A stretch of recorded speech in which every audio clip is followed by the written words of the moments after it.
This show is brought to you by The Complete Backyard. Hi, welcome back. My name is Cole. And I'm Andrew. And this is CTRL-AC.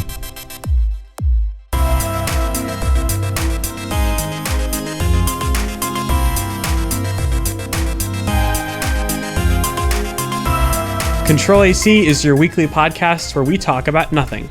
You'll get that later. So before we get started with actual news, I just wanted to take a second and thank everyone who listened to our first episode that dropped last Friday.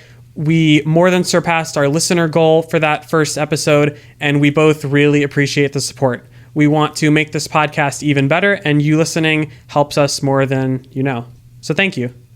So for our first story of the week, the man has made headlines again. The techno king of Tesla, the CEO of space, the one and only Elon Musk. So Elon is in the headlines again. He makes headlines every single week.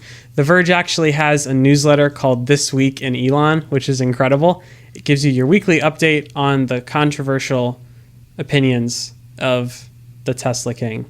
Okay, so this week, SpaceX, which is a space company owned by Elon, employees of SpaceX drafted a letter denouncing Elon Musk's behavior. This is from The Verge. So if you follow Elon on Twitter, you know that he doesn't tweet like any other CEO. He has over 90 million followers, and those followers every day are greeted with memes and jabs at celebrities and random posts about life and some actual CEO stuff. Elon tweets like a normal person, definitely not like a CEO. And those tweets happen to get him in a lot of trouble sometimes. Elon's a very pro First Amendment person. He believes in absolute free speech, and he definitely exercises his right to free speech on Twitter every day. So this letter that SpaceX employees have drafted is basically shaming Elon Musk for his unprofessional tweets and is saying that Elon needs to publicly separate himself from SpaceX. The letter describes how the recent sexual harassment allegations against Elon Musk are negatively affecting the reputation of SpaceX. It's saying that employees have been harmed by Elon's reputation, and it says that because Elon is so controversial, basically every company that falls under him has to deal with his almost childlike tweets. The document goes on to suggest that there are 3 different action items to address the situation. SpaceX should, quote, publicly address and condemn Elon's harmful Twitter behavior. They need to hold all leadership equally accountable. And SpaceX has a zero tolerance policy for situations like this, for people like this, and it's saying that Elon is basically breaking that property. So the number of signatures was not immediately available. Lots of SpaceX employees were asked to sign onto the letter via a survey or a QR code. It generated hundreds of comments from employees.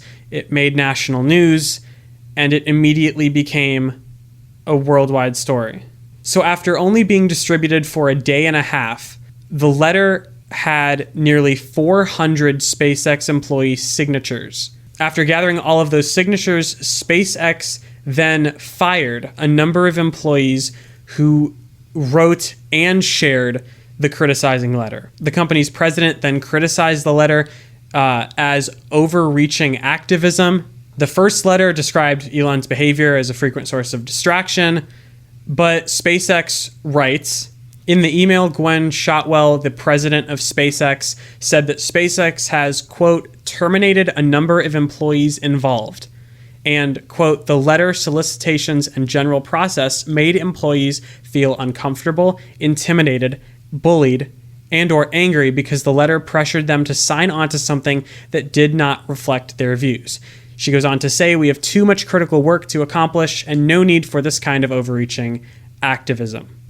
So after this, labor lawyers now say that the firings have violated U.S. labor law.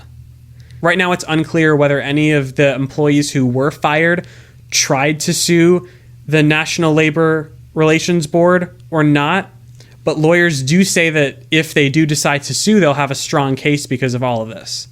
If this lawsuit does occur and if the employees were to win, SpaceX could be forced to reinstate the fired employees with back pay. This is per The Verge. And this would actually not be the first time that one of Elon Musk's companies has run into U.S. labor law. If you remember back to the attempts to unionize Tesla's Fremont plant under the United Auto Workers, the NLRB ordered Tesla to reinstate a fired employee with back pay. This is per The Verge. Elon was then ordered to delete a tweet that implied that unionization would mean the end of stock options at the company.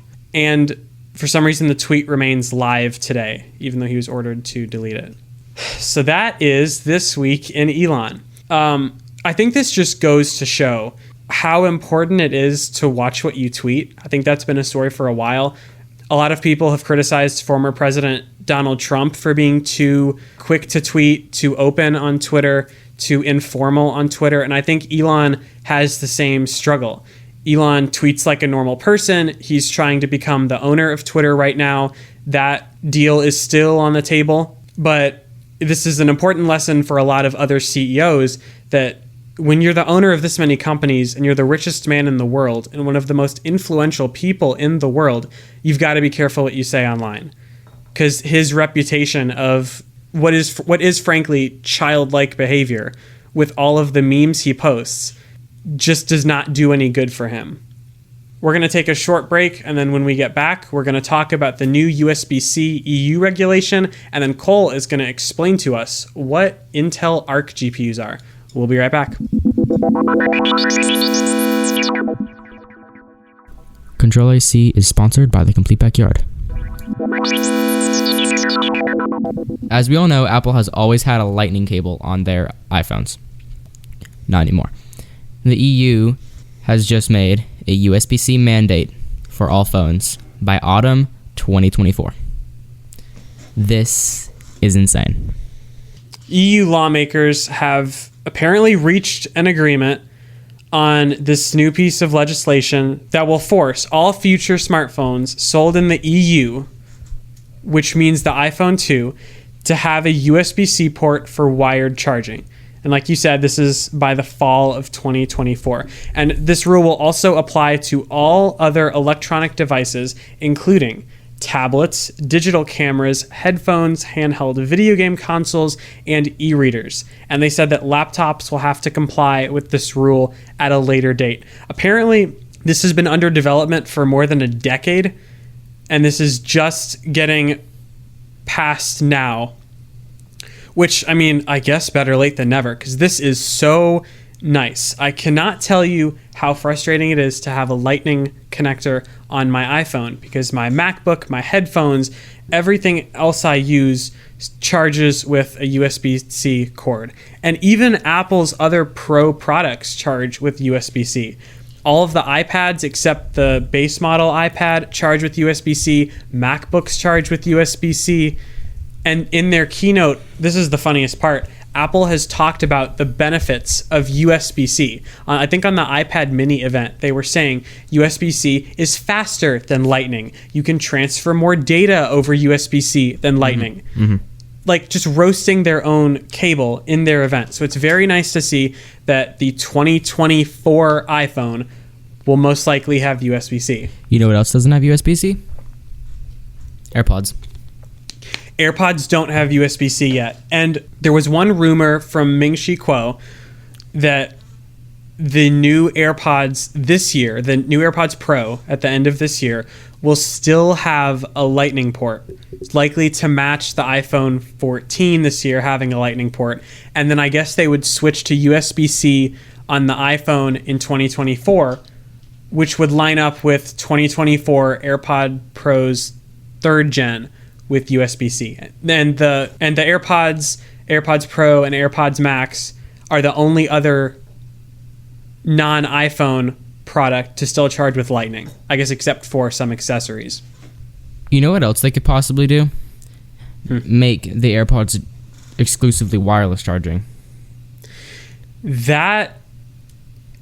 So that is actually the only way that they could get around this rule, because the EU says this legislation applies to devices, quote, that are rechargeable via a wired cable. So if your product is not rechargeable via a wired cable, it doesn't have to have a USB-C port. So if Apple did make the forever long rumored portless iPhone that was Qi charging and MagSafe exclusive, they wouldn't actually have to add a USB-C port. But as uncommon as we used to think it would be for a USB-C port to be on an iPhone, I think it would be, but as unimaginable as it seemed for a while that a USB-C port would be on an iPhone, I think it's even more unlikely that they would make a fully wireless one, considering MagSafe just isn't at the point yet where it can replace a cord, especially since it doesn't do data transfers yet. Yeah.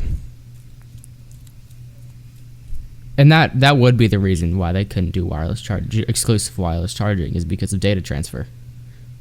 Like backing up your iPhone. Yeah, so they would have to make MagSafe 2 or whatever to include data transferring just to get around this legislation. Apple has pushed back against these past attempts to use USB-C. They cited e-waste concerns, saying that it would make all of the Lightning accessories redundant, so people would have to throw them away. But then again, if we only had one USB-C cable for every device, this wouldn't have been a problem in the first place. Wouldn't have been a problem in the first place. And there's these cool things that Apple likes to sell called dongles. Yeah, so you can just use a dongle. Like with the first gen Apple Pencil, like if people were still using that. Yeah, that charges with Lightning, so then you're stuck. You could just charge it from your AirPods. You could charge it from your Magic Mouse flipped upside down. Yeah, exactly. Okay, hold on. I want to talk about that for a second. Side note here. Did you see the Pointless Inventions guy? He made a flat charger for the Magic Mouse, so he could use his Magic Mouse while it charged.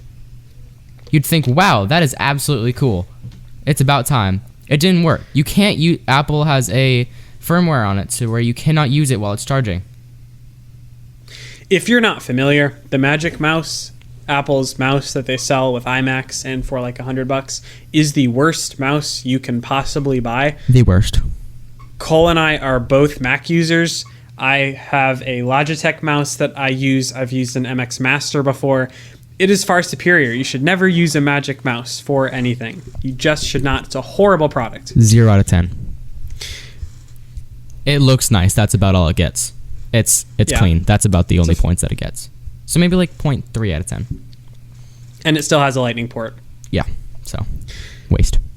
I remember when the Lightning port first came out, because 30-pin a long connector. time ago, a 30-pin connector. I bought an iPad 4 with my own money back when I was like 10 years old. And that was the first iPad with a Lightning connector. And I remember using my grandma's iPad 3 that had the 30-pin. And the Lightning was genuinely a huge jump from that. I low-key miss the 30-pin connector. It was nice to have that little... It was so satisfying when you clicked it in. Yeah. Like MagSafe 3. Yeah, and then taking it out with the little prongs on the side. It was so nice. I've had an original iPod Touch, an iPod Nano, and a 3rd gen iPod Touch, all with 30-pin connectors, just because they're from that generation, and they're fun. Like, I love just like opening my little cable drawer and finding the 30-pin connector still in there, all sad by itself. And they talk about e-waste like they haven't done it before. Yeah, by switching to Lightning created e-waste with the 30-pin connector. All of their devices up until the 4 were 30-pin. Their iPads are up until the iPhone 4. All of their devices up until the iPhone 4, not the 4S, the 4, had 30-pin connectors. The 4S was the transition to Lightning, wasn't it? Or was it the 5? I think it was the 5. If you look at the Lightning port at the very beginning of its life, it was actually a pretty big invention, because at the time, your device either charged with Lightning or micro USB. And micro USB is just a bad charger. You can only plug it in one way. If you flip it upside down, it won't work. It's like a regular USB-C cord. It was slow. The data transfer speeds were not very fast. All the cords broke really easily. Like all of the micro USB ports on phones just broke very easily. So that was terrible. So Lightning was like this great new invention. And then USB-C came along and offered really fast data transfer speeds. And wattage output. And wattage output. It could charge everything very fast. It could be flipped upside down to charge. It didn't matter which way you plugged it in. And it was adopted by everyone.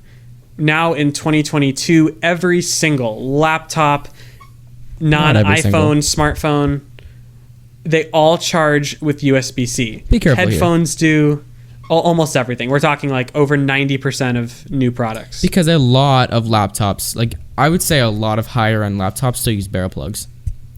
Like from Aorus, like a Gigabyte Aorus, their laptops still charge with barrel plugs. HP, some of their higher end like 2021 laptops still charge with barrel plugs. It's a 50-50 with higher end laptops, but like most cheap But at least you have the option. Yeah. But most cheap Chromebooks now, like that schools use, charge with USB-C. Like my Chromebook that I used in middle school was a barrel plug until we switched to USB-C in 7th grade. 3 years and even ago. with those high-end Windows laptops that have a barrel plug, a lot of times you still have a USB-C port on them that you can charge with. So USB-C ports are on literally everything. My dad recently bought a cheap Amazon Bluetooth adapter for his car, and it was like $16 on Amazon, and that literally has a USB-C port. Like it's become an almost completely universal cord, and the only reason why it's not fully universal is because of the iPhone. And this would finally force the iPhone to have a USB-C cord, which will just be so nice. We will actually be at the point where we have one charger for everything. And now when you ask people, do you have a phone charger? You don't have to say an iPhone charger. It finally gets rid of my biggest tech pet peeve of all time. When people call a USB-C the cord new Samsung charger, a Samsung charger or an Android charger. The new one. If you call a USB-C cord an Android charger, that implies that you are charging the OS on the phone, or you are charging Samsung the company. That is not possible. You cannot charge Samsung. You can charge the phone, but it's not a Samsung charger. It's also not an iPhone charger. I mean, it charges the iPhone, but it also charges other stuff. It's just not the right name, and that has bothered me forever. And a lot of people that I talk to don't know what USB-C means. Like, it's starting to get to the point where they're getting it, but like I'll ask my friend Josh, for example, you have a USB-C charger? He says, what's that? Or a lot of times when you show one to people, they will go, oh, the flat charger. Yes, like the flat charger that's not the lightning flat charger. That I hate that. So that will be very nice. The only problem I can foresee here is that when this comes out, non-tech savvy people are going to absolutely lose their minds because they're going to say, oh, Apple's just doing this to make more money. They're making you buy the new cord. And they don't realize that this has been a standard for like the past 6 or 7 years. Like, goodness.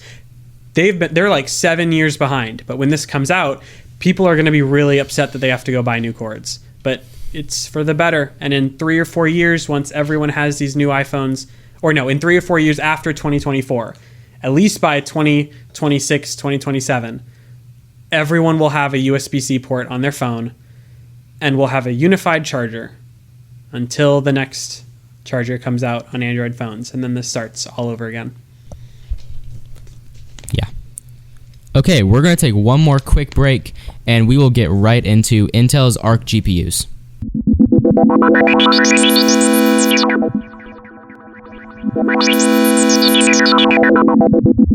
Okay, welcome back from the break. So we are going to talk about Intel's Arc GPUs. These have been long in the making, and people have been wanting these for a very long time now. Intel has been creating processors, microprocessors, and technically they have created GPUs, just not desktop GPUs. We're seeing desktop GPUs now.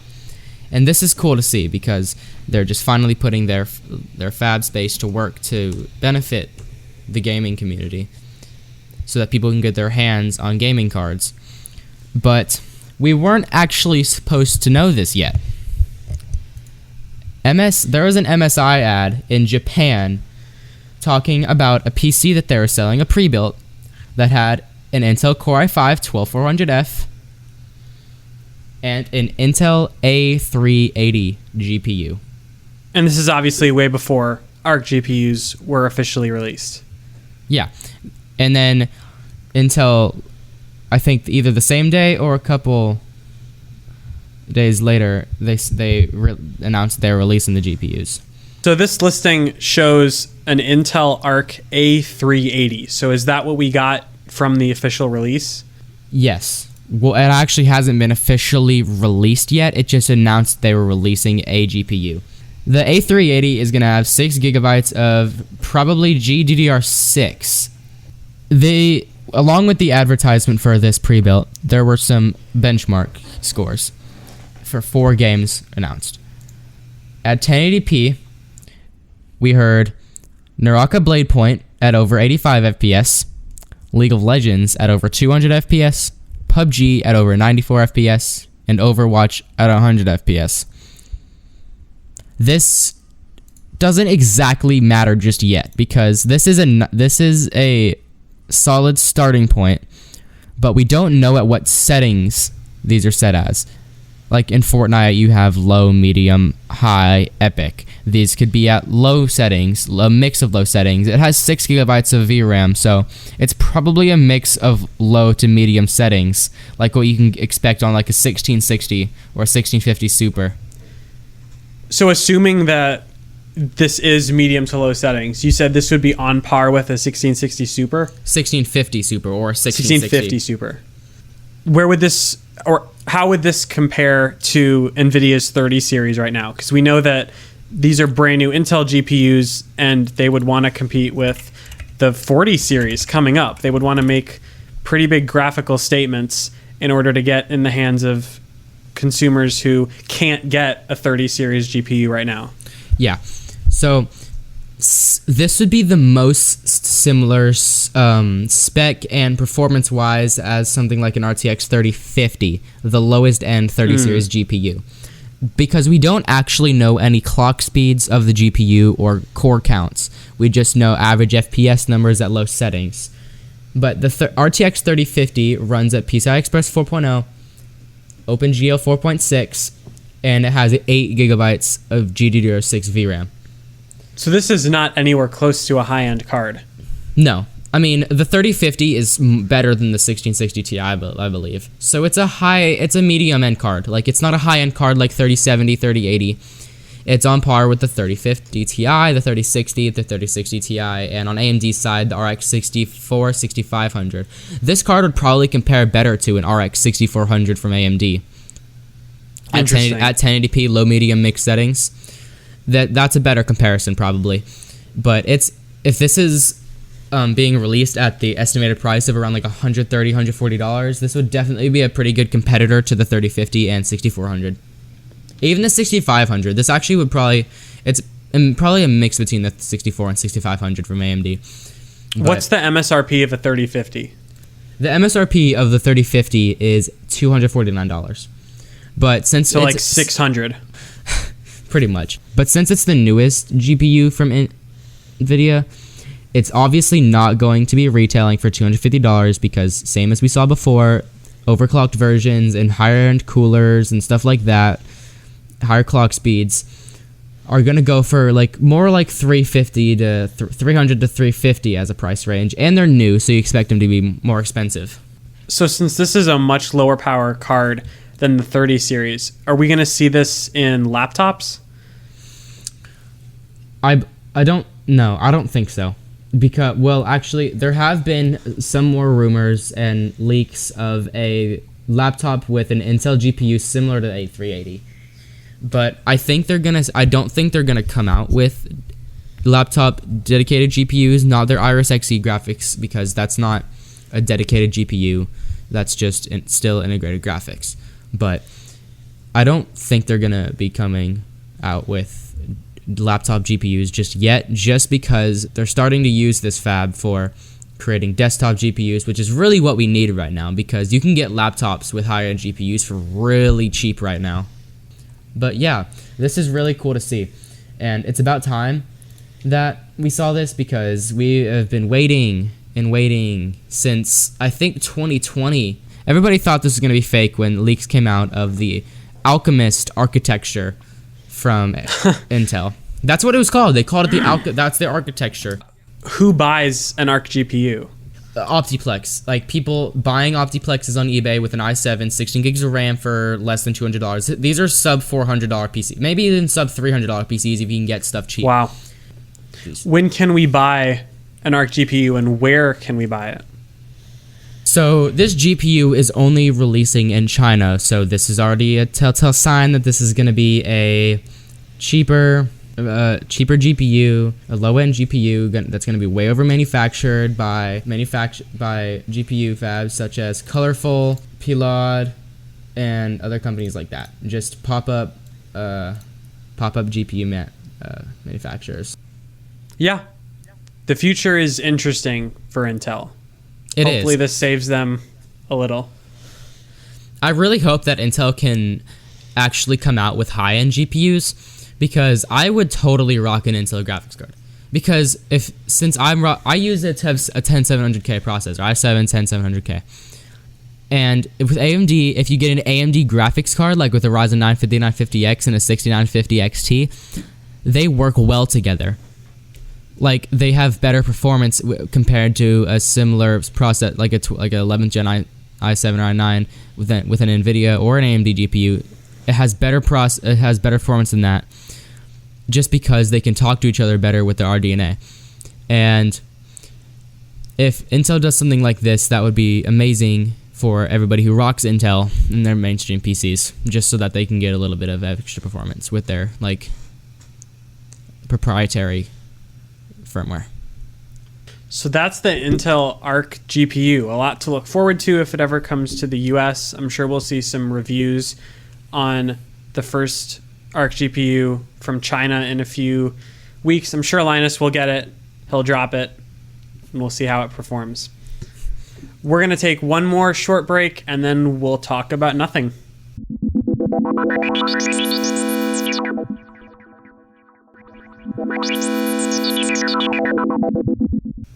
Welcome back from the break, everybody. It is finally time to talk about nothing. Nothing at all. Wait, Nothing. That's not what I meant to say. The nothing phone one. We're going to make this joke so many times in the next 20 minutes. We apologize ahead of time. Yes.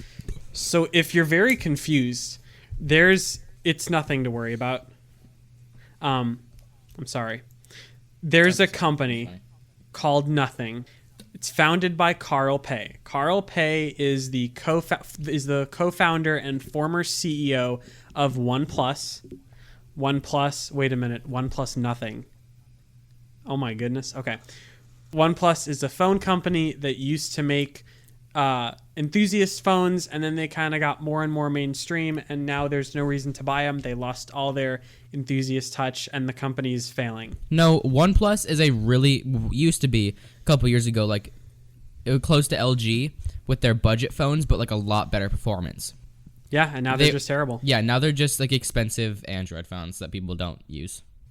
So Carl Pei left the company and started this new company called Nothing. It's called Nothing, like Nothing. Like, that's the name, just so you know. That's why we're going to make the joke again and again and again.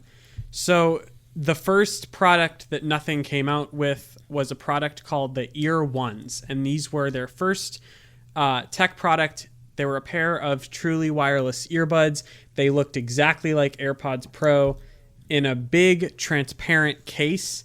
They retailed for $100. They came in white and black, and the biggest feature was, I mean, you could see through the plastic, and that was the only thing special about them. On the housing of the actual earbud, you could see all of the circuit inside, which is really cool. Yeah, they looked very neat. And this is going to be their design language. Yeah, they have leaned in on a transparent looking design, which is the design of their new phone.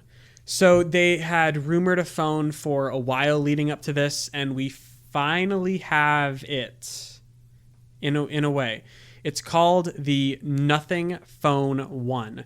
So far, the only video of the Nothing Phone is from Marquez Brownlee, MKBHD on YouTube.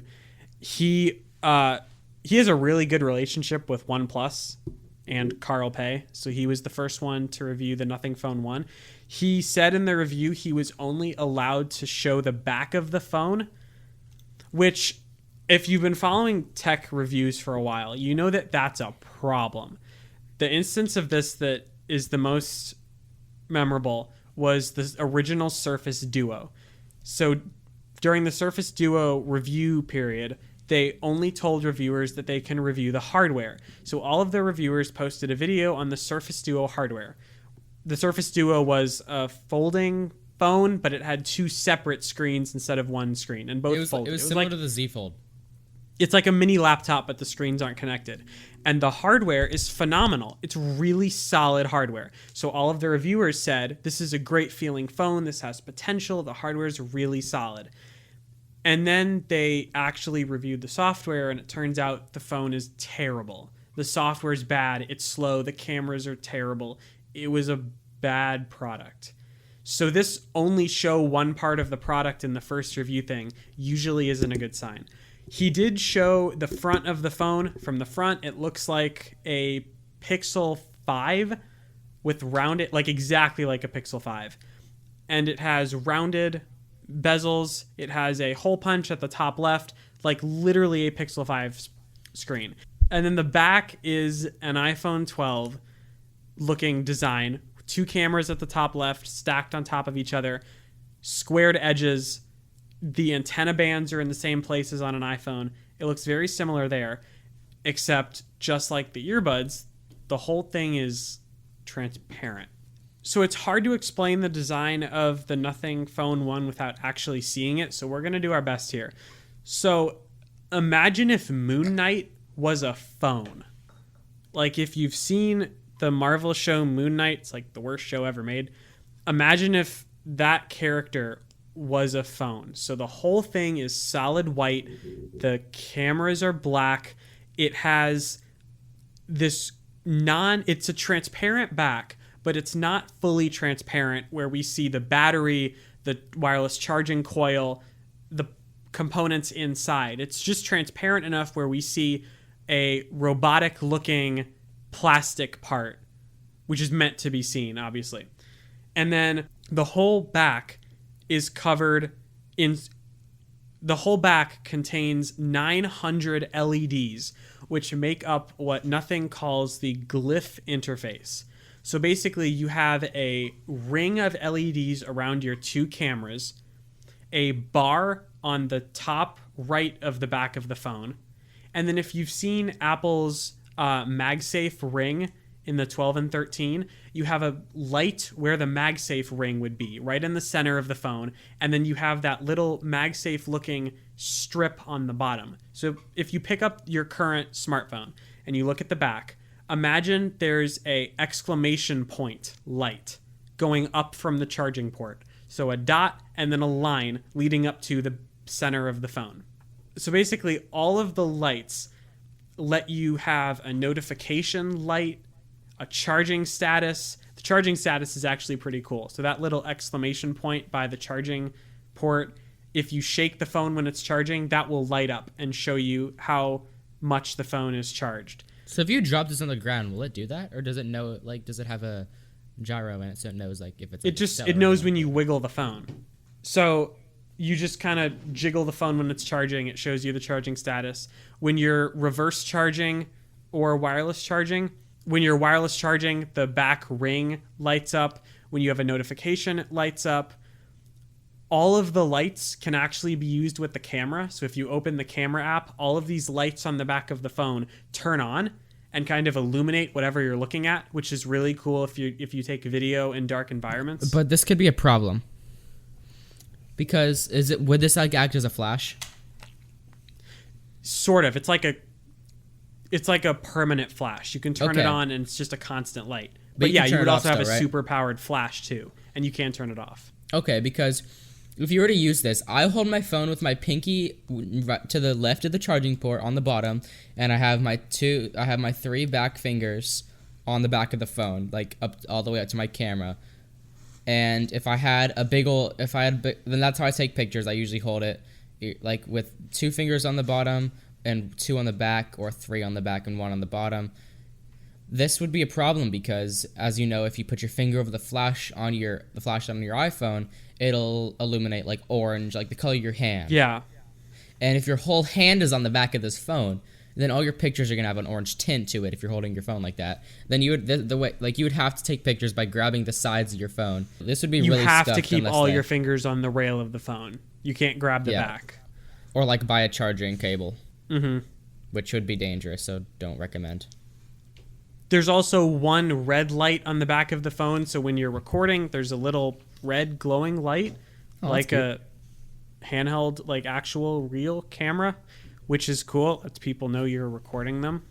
There are 10 different ringtones on the Nothing Phone 1, and all of the ringtones can be paired with a special light pattern on the back of the phone. So when you have your phone face down on a table, you can have 10 different light patterns to indicate 10 different people contacting you.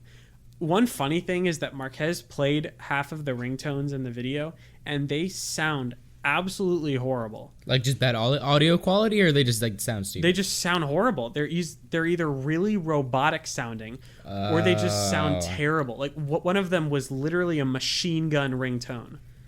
Like they're just the strangest things. And then I guess this entire phone is really pointless if you're part of the 90% of people who just put a case on their phone. Yeah. Then there's no point. I mean, unless you put a clear case like some people do. Like I have that on my phone.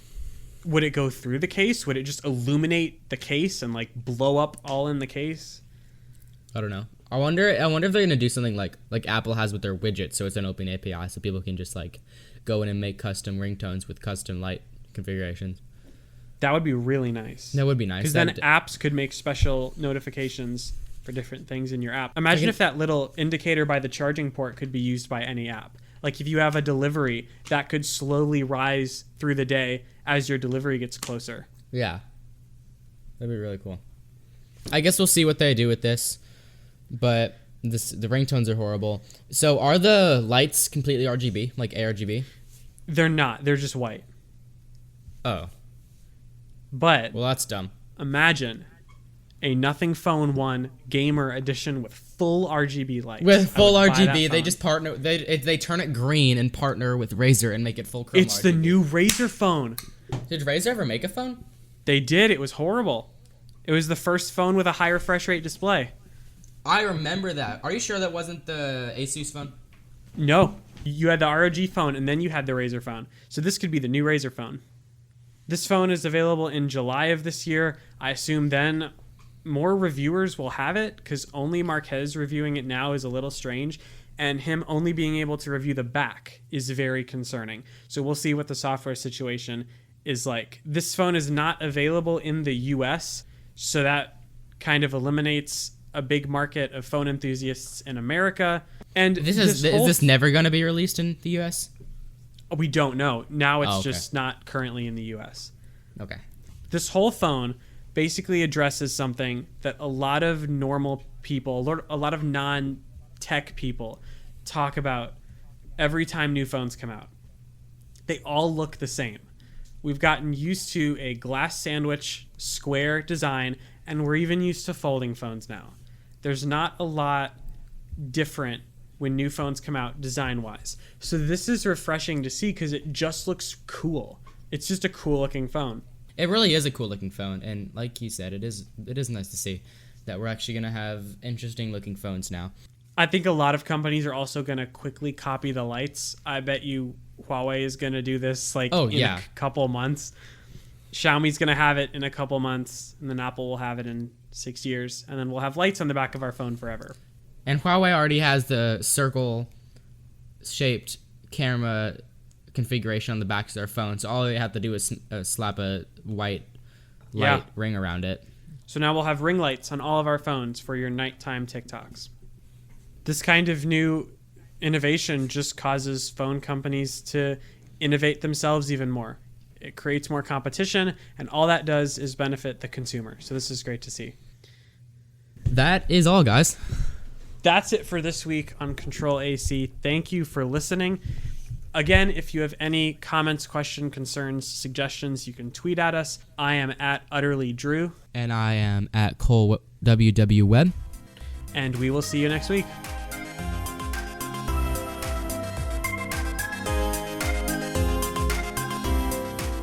Control-AC is hosted by Andrew Utterback and Cole Weber. Our music and sound design is done by Aidan Perkins.